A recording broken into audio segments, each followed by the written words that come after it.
Communist North Vietnam was seeking independence after many years of colonial rule in the south. The North Vietnamese army was supported by the Soviet Union, China, and other communist allies, and the South Vietnamese army was supported by the United States, Korea, and others. The Viet Cong, a South Vietnamese communist front, aided by the North, fought a guerrilla war against anti-communist forces in the region, making extensive use of the Cu Chi tunnels. We're on our way to see them. A 120-kilometer long complex of these tunnels has been preserved. Some of the camouflaged entrances are virtually undetectable. They were used by Viet Cong soldiers as hiding spots during combat, as well as serving as communication and supply routes, hospitals, food and weapon caches, and living quarters.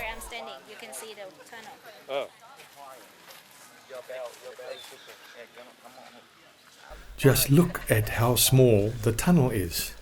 Absolutely no way.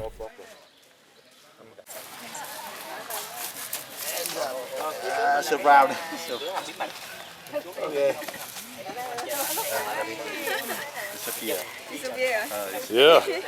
Okay, up. You may go for a swim.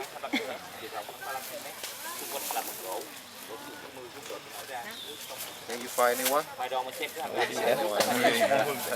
Nobody, no beard. You quickly get to the secret entrance, open the door, and use the gun to shoot at the enemy.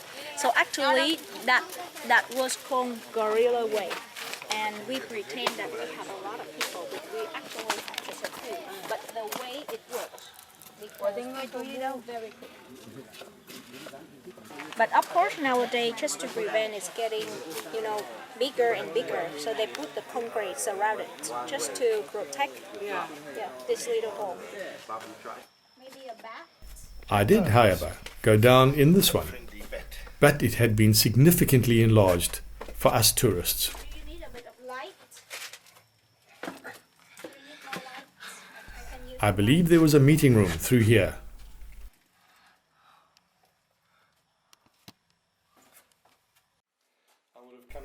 Their exit. Lower than this, about half meter. And my modified exit. Let's go. All right, we're coming back. I believe that's enough. This termite mound conceals an air vent. A heap of leaves covers the chimney vents. See the smoke? And we were shown a collection of nasty contraptions to kill and maim the enemy.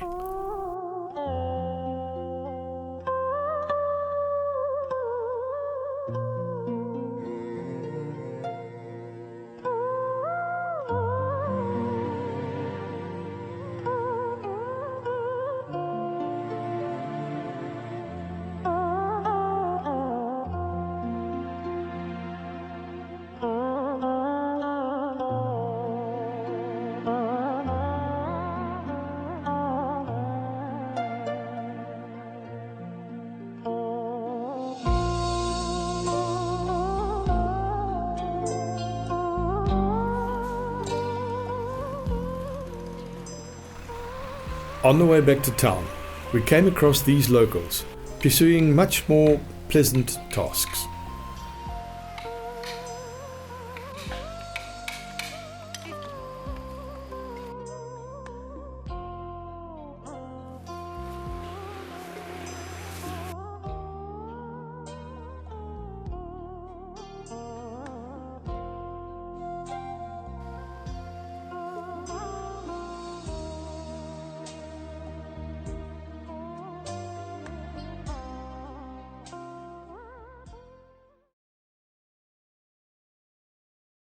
We drove around Saigon, now Ho Chi Minh City, the day before the celebrations marking the end of the Vietnam War, 30th of April 1975.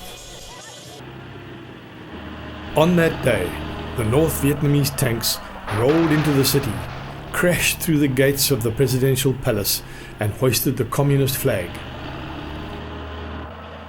For the US and its South Vietnamese allies, it was a day of panic, chaos, and defeat.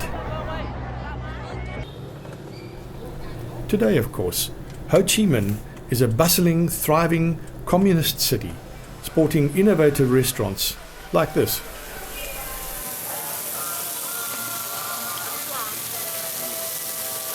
Although we won't talk about the traffic.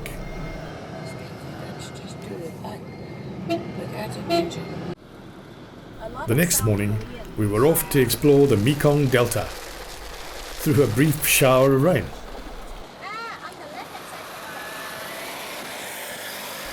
Passing rice paddies that looked decidedly brown. Maybe the time of the year? Is this the Mekong? The Mekong, yes. Never see any drum. Oh wow, our own great little boat. You can keep the kiwi too, Pete.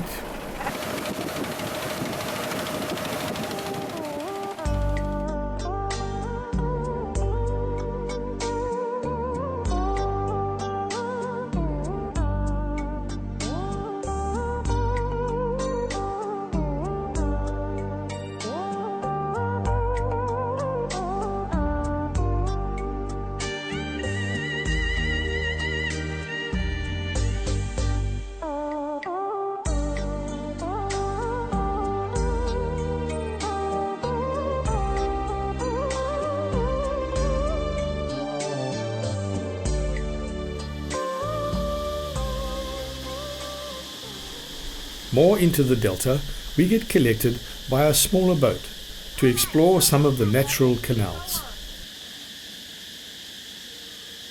And this is a natural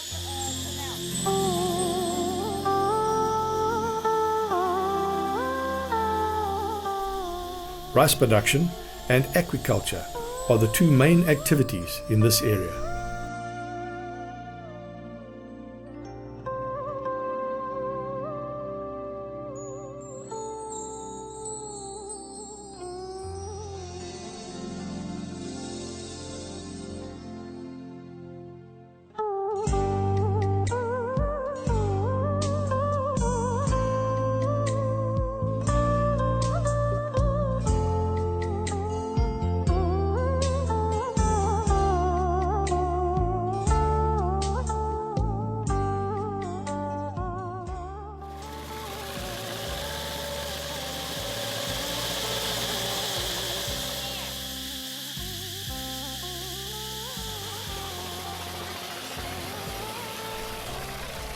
And I thought this was a little backwater canal. We've arrived at our lunch venue.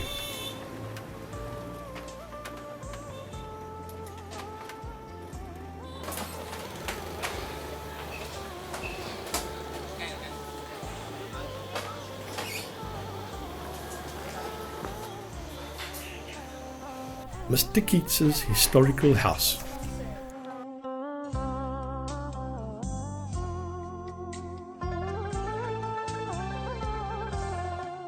It was built around 150 years ago and features many beautiful, delicately carved wooden panels and columns.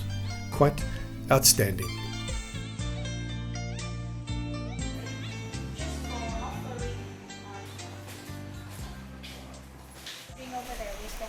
But of course, we were there for lunch. So this is your table and your seat. What a great setting. The bags over there.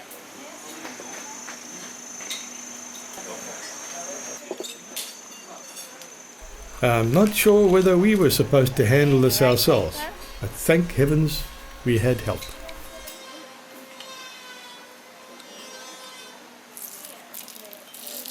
Đồng 4 đó Thắm ơi. Đồng 4 đó. Làm dâu qua đi, tới rồi đó. Với trái cây 4 món nha.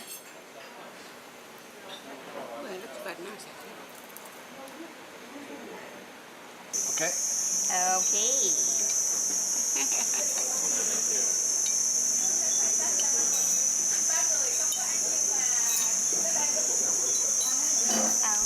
Then on to the Kai B floating market. All these boats carry different fruits, veggies and other products. They're sort of wholesalers and don't sell small quantities to the public. Pineapple, sweet potatoes. That bucket of water is a bit heavy for this little boy. They have been to the garden and now they bring here to sell. Normally both anchor next to the other. They are family members or they're from the same province. TG is being the Yang province. And each of the boat, they have a small motorized boat at the back for them to go to the mainland for school or for buying stuff. It has fish sauce, soya sauce, and a small bathroom at the back. This is another fruit boat, but also organized for visitors. We stop off at the Kulong family factory, which produces all manner of interesting things. Sickle, like this. And they have a scarf, like a scarf I have. No juice anymore, because the juice has gone and absorbed to the shell. To make coconut, they have to do like this.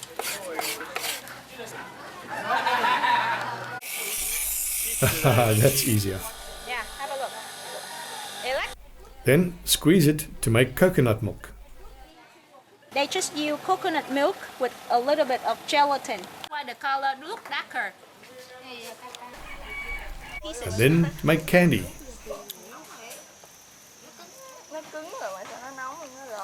Wrapped in rice paper. And from the second, I get 1 tree. So the number 6. About 700 to 800 candies per day. Like this will have 40 pieces of candy. So you can get closer. Fermenting. So after Fermented rice to make a sake-like alcoholic drink. and going to cook, and it's going to get through the pipe, and this is cool water and it's gathered in here, so that's just clear like water, but about 39%. At the time they will try to have cobra, but then other type of snake going to enrich the flavor or the taste of it.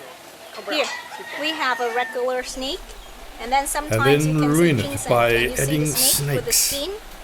Let's see if any queen cup.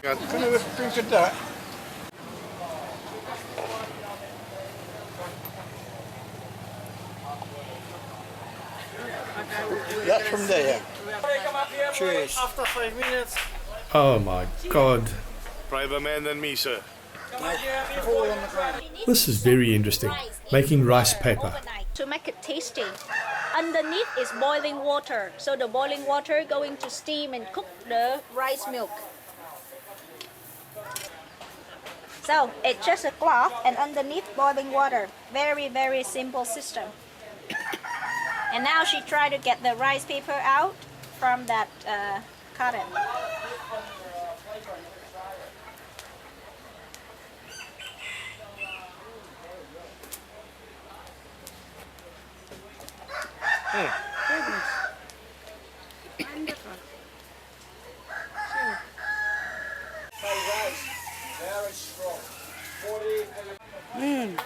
What's sesame? Roasted rice paper. Lovely. With sesame. Yeah. This is the regular long rice. Yeah, the grain, stew with the husk. And then after they pop it, and the material they use for the heat to pop rice is sand, because the sand will keep the natural flavor of the rice. They got sand in there. Yeah, that the sand, but because the sand got cooked many times, so the color. So the heat of the sand is already popped. Making popped rice. Like Rice Krispies. So next step is separate the sand and pop rice. So the sand go back to the wok, used for other times. And you can see some little on the river. Many times that you use, it turns black. Separate the husk and pop rice. And now this is pop rice. So this is the candies. Finally, we sit down to have tea We have and sample some of their This is products. just a plastic cover. And then take it out. Ginger. This is banana candy and covered with plastic. And say goodbye to the Delta.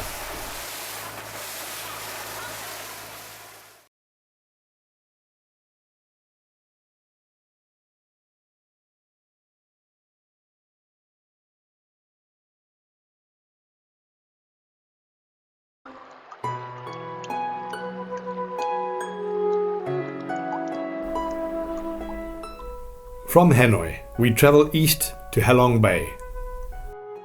Oh, it's been on my bucket list to walk through a rice paddy. But it's very tricky getting out of them. In my defense, the bank was very crumbly.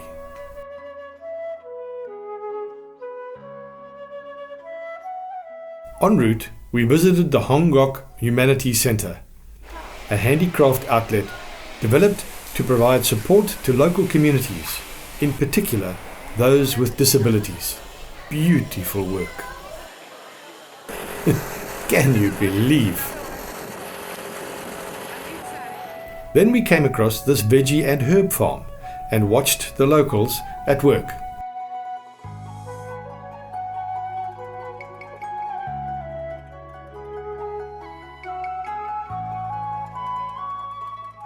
And I gave them a bit of a hand. We arrived at the port a bit late, much to the annoyance of those waiting.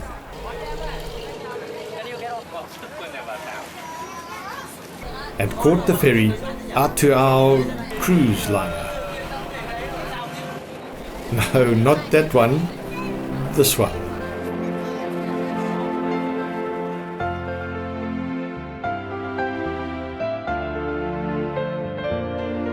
We set off into the bay. Halong means descending dragon. The story goes that way back, to help the Vietnamese fight off invaders, the gods sent a family of dragons to help out. They lived in the bay amongst the monolithic limestone casts, several of which are hollow, resulting in enormous caves. It seems that there are certain spots that the boats gather every now and then, which made it a bit touristy. A community of around 1,600 people live on Halong Bay in 4 fishing villages. Encouraged by the government to fish these waters, they do so with nets as well as fish farms.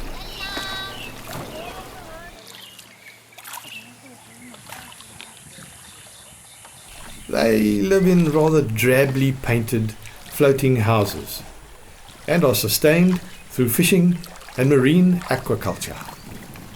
There are 3 other such floating villages scattered throughout Halong Bay, some quite large. Collectively, these fishermen supply seafood to all of Vietnam, particularly Hanoi. In addition, they are developing markets for farm-raised seagrasses, seaweed and shrimp.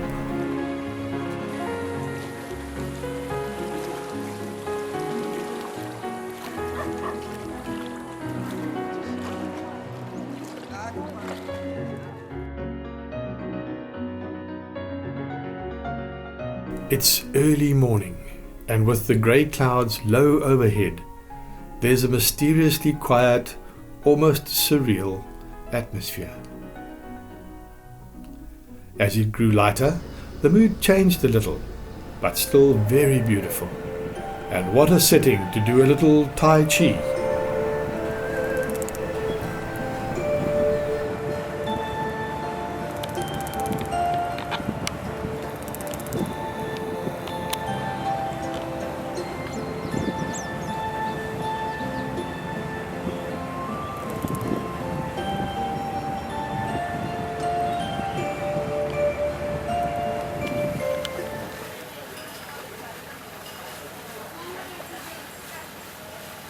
I must admit some of these boats put our little tub to shame.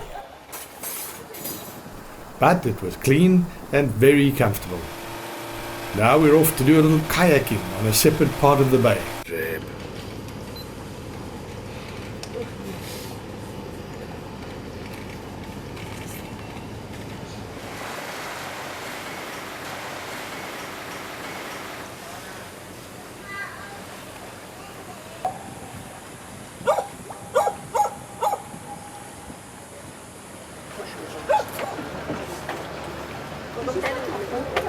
Local supermarket.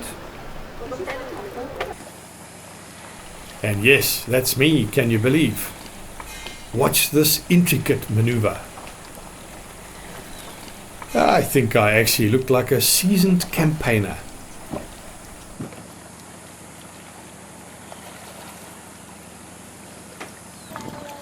First I go shopping and then off to explore the area.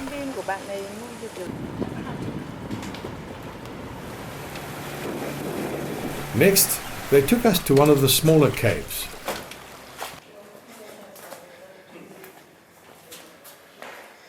Which led us through the rock to a small lake in its center. Outside. The water below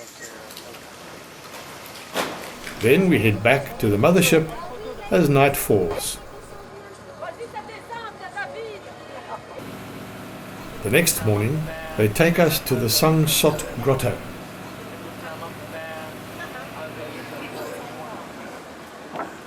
It's quite a climb to the entrance, but great views. The cave has 2 huge chambers, and the lighting on the walls and ceilings make for spectacular viewing.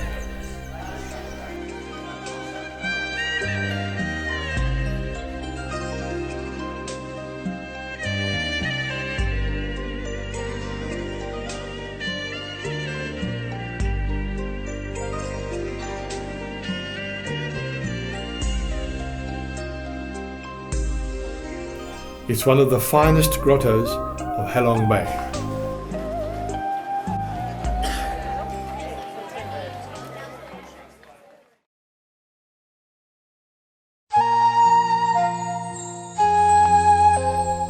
From Ho Chi Minh City, right in the south of Vietnam, we had flown way north to the capital, Hanoi, and then driven out to Halong Bay. We were now driving back into Hanoi for the last leg of our journey. Our hotel was situated in the old quarter. That's it there with the white front.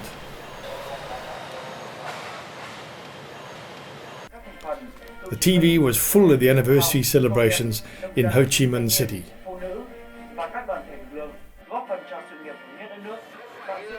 That evening, we ventured out into the old quarter. The streets were packed with scooters, bicycles, and cars swarming around pedestrians like a school of fish. We're walking across this intersection.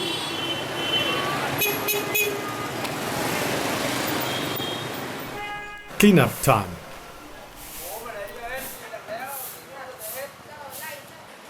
I went for a walk early next morning to watch the people preparing for the day. The old quarter is actually considered the city's business hub.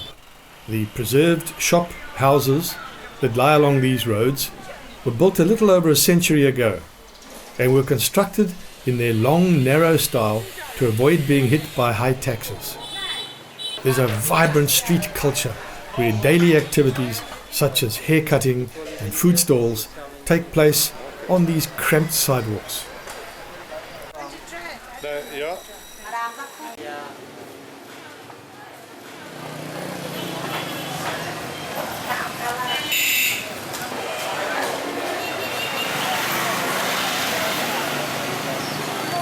Damn tourists blocking up the roads.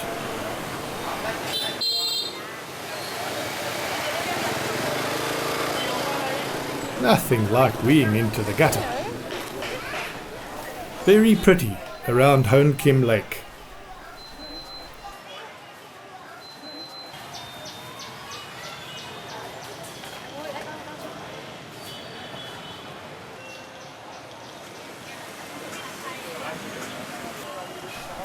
the Water Puppet Theatre. See my separate video. Here we go again. Just keep moving, huh? Okay. We're crossing the road again. Oh my God.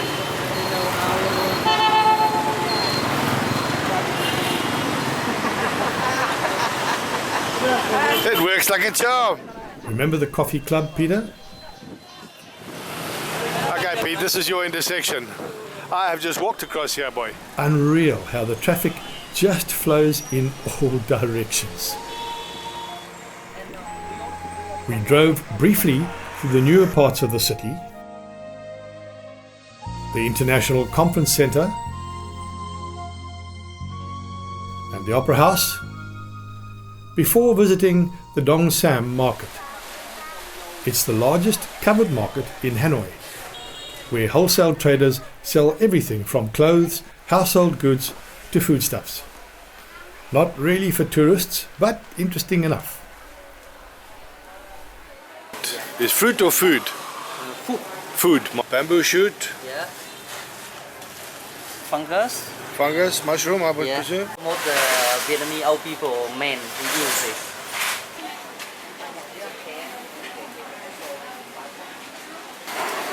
Dried shrimp. They always have these strange creatures that they're carving up. It's no wonder they're all so thin. Would you eat if this is all you had to eat?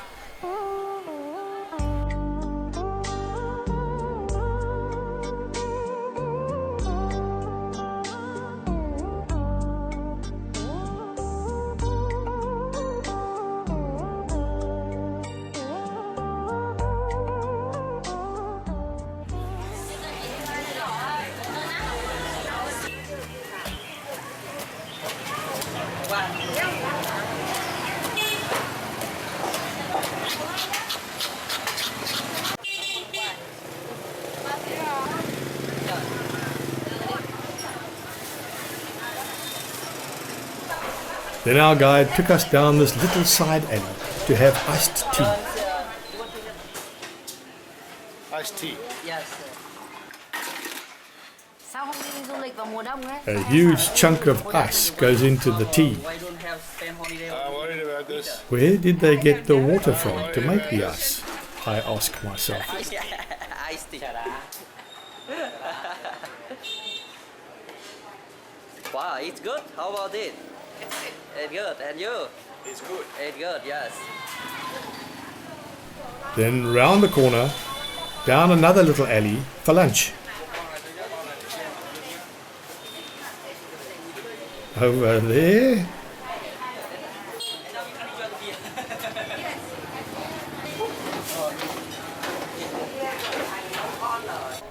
oh my word. I must tell you that this was a really fantastic and tasty experience. The shrimp cake, you see the Sitting shrimp? in a little back alley, bikes going past a foot away, having lunch in Vietnam. Rice powder and they fry. Then it was on to pay a visit to some Chinese shops, selling very colourful merchandise. One of the problems is the chairs are about 1 foot high. Raw pork fermented and then fried, right? So I got beer. And this is the chili sauce that we dip it in. A brief walk around the War Museum,